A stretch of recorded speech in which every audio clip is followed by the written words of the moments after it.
Olá, sejam bem-vindos ao canal Lendo com a Beth. Nossa leitura de hoje será a continuação do livro de Francisco Faust, Autodomínio, Elogio da Temperança.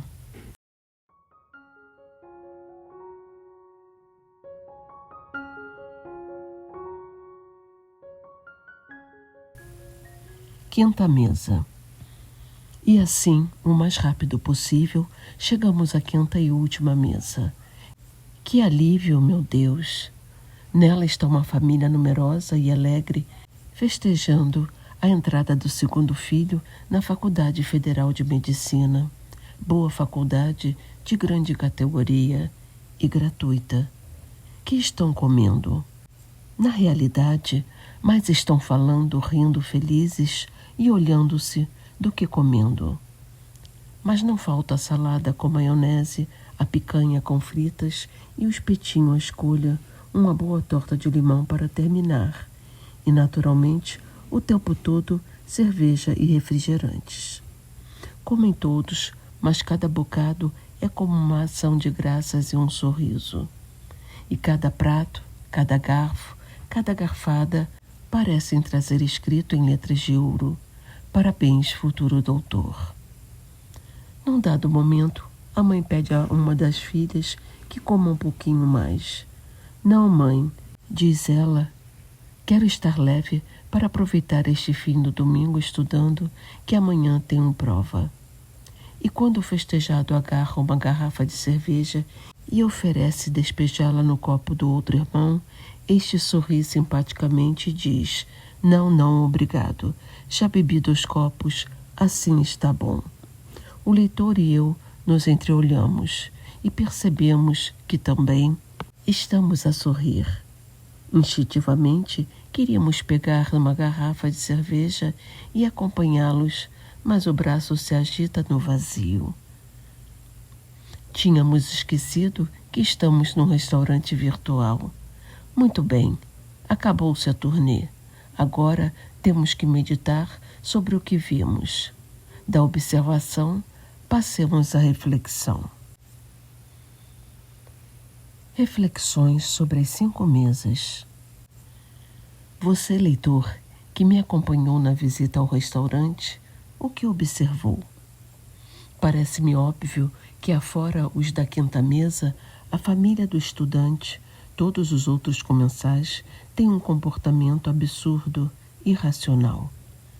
Concordo, dá para perceber à primeira vista, mas mesmo aquelas coisas que parecem mais evidentes, quando refletimos calmamente sobre elas, fornecem-nos luzes novas muito interessantes. Vamos tentar fazer isso. Você falou muito acertadamente de comportamento absurdo e irracional. É um bom começo, pois, sem reparar, usou os mesmos termos que vêm sendo utilizados para falar de defeitos, vícios e pecados desde a época dos filósofos gregos até os nossos dias, passando pelos ensinamentos dos sábios cristãos da Antiguidade e da Idade Média.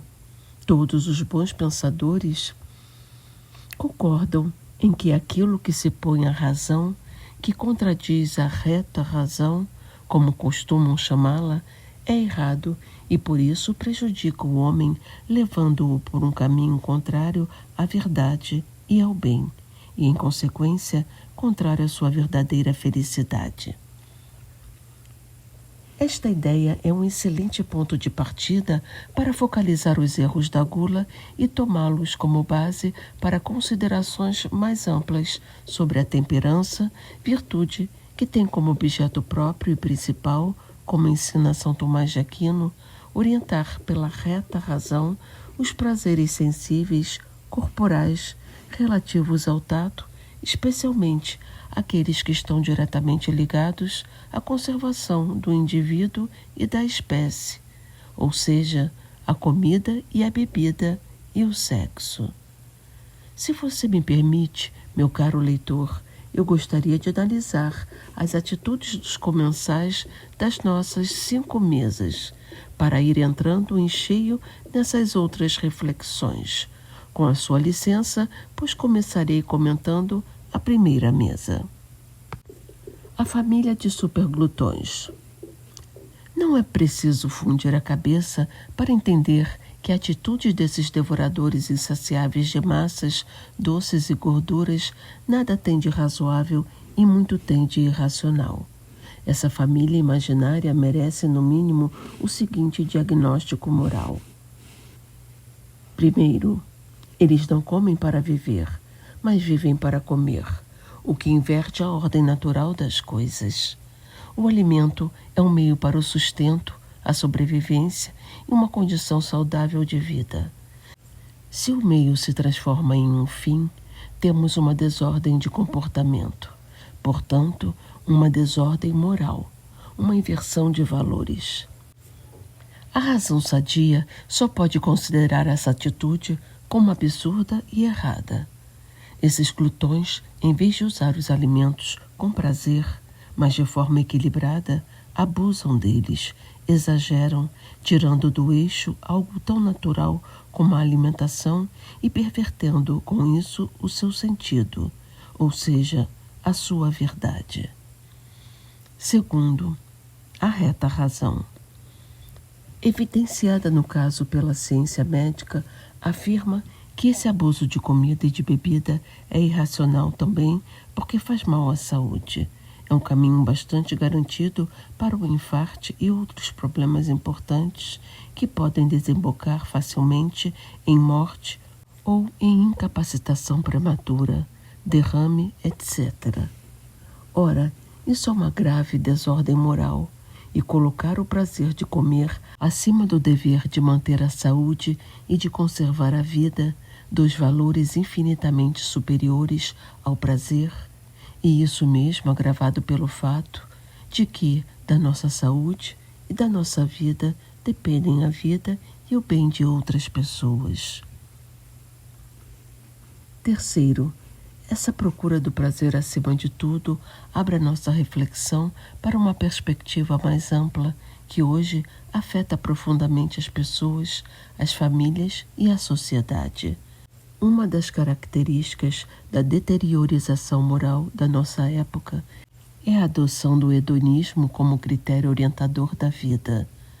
Hedonismo significa a procura prioritária do prazer, a divinização do prazer como se fosse a finalidade mais importante, se não a única, da vida.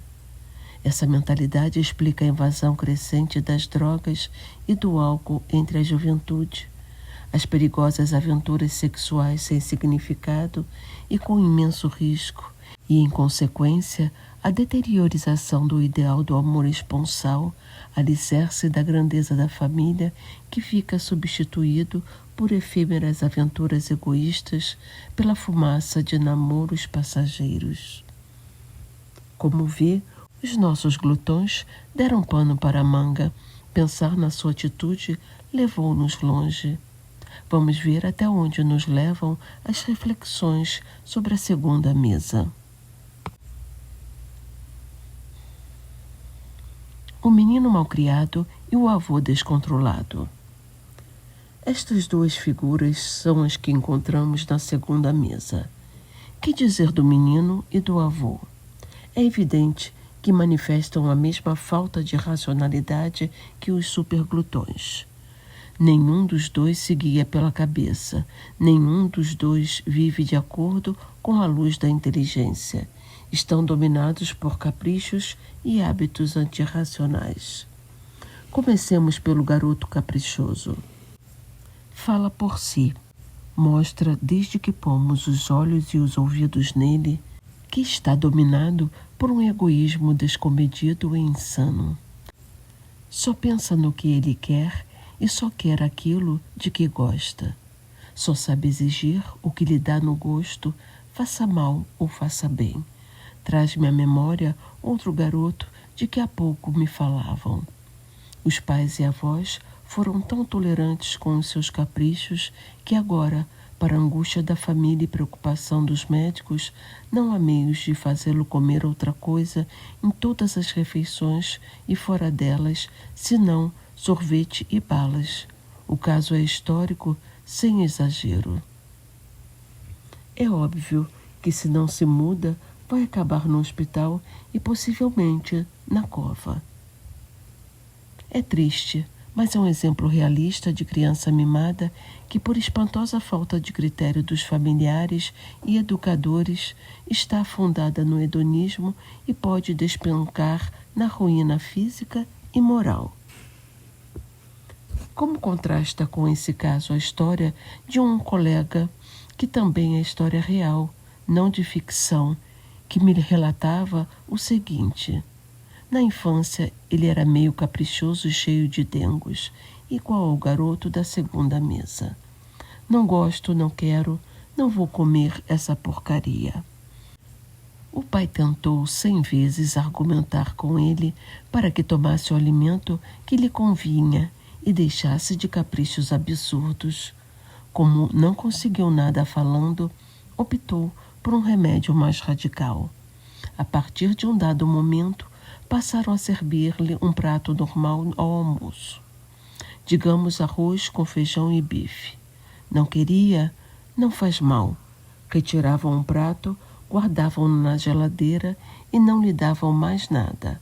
Ao jantar, o mesmo prato surgia na mesa à frente do garoto. Reclamava, gritava, não queria? Não faz mal. O mesmo arroz, feijão e bife voltavam para a geladeira e o garoto era enviado em jejum para a cama. Na manhã seguinte, o café da manhã consistia naquele mesmo prato, recém-extraído da geladeira. O garoto acabava atirando-se a ele com fome de lobo, a fome que é o melhor condimento. E foi assim, perseverando nesse sistema, que acabaram com as manias e os dengos. Muitos anos depois, o meu bom amigo, que hoje por sinal é bispo, dizia-me divertido e feliz que conservava um agradecimento eterno a seu pai por não ter permitido que se tornasse um babaca.